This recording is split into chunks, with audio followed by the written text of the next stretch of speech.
I sat on the floor, a puppy cradled in my lap, another puppy lying as if dead on the floor in front of me. I had never been so tired in my life, and I wondered how much longer I could go on.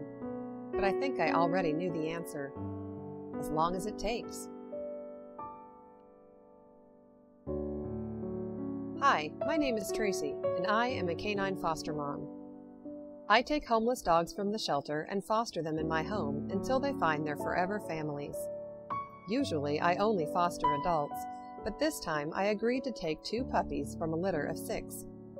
The shelter was struggling with an outbreak of parvo, a very deadly virus that affects mostly puppies. These puppies had been in the shelter for less than 24 hours, and we were trying to spare them the disease. But it didn't work. All 6 puppies were sick in less than 10 days. My daughter named our 2 puppies Mary Kate and Ashley. Ashley was bright and playful, and she loved to cuddle. Mary Kate was a little pistol, always getting into things and never slowing down enough to climb into your lap.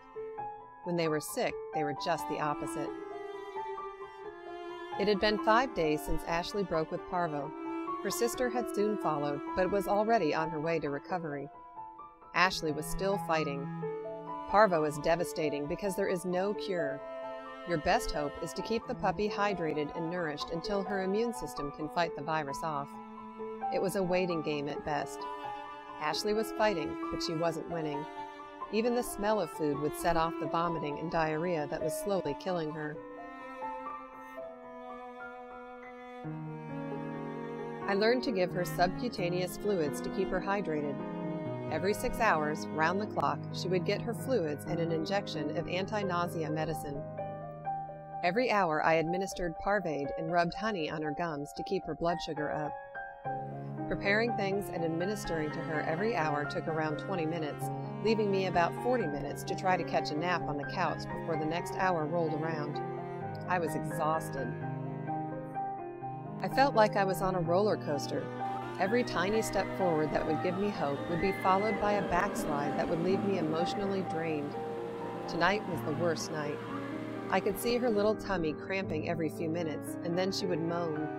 I had permission from my foster group to take her to the vet if it got too bad, to be euthanized.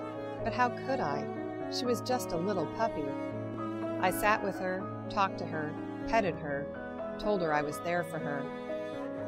Mary Kate was there for her too. I hoped it would make a difference. I could see the beautiful dog she was supposed to become, and I knew I had to keep trying.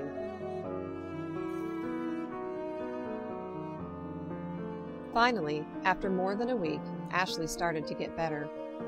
When she was finally able to keep food down, I syringe fed her every hour, round the clock. Slowly, she began to eat on her own. Life came back into her eyes, and I knew she was going to make it. All told, I spent 10 days never sleeping for more than 45 minutes at a time. I managed to go to work for a couple days and left my husband caring for Ashley. But most of the time, it was just me. You learn something about yourself in times like these. Other people told me they wouldn't have been able to do it, but I didn't see that I had a choice. Maybe that's how people do hard things. Not because they are brave or dedicated or somehow better, but because sometimes there just isn't anything else you can do.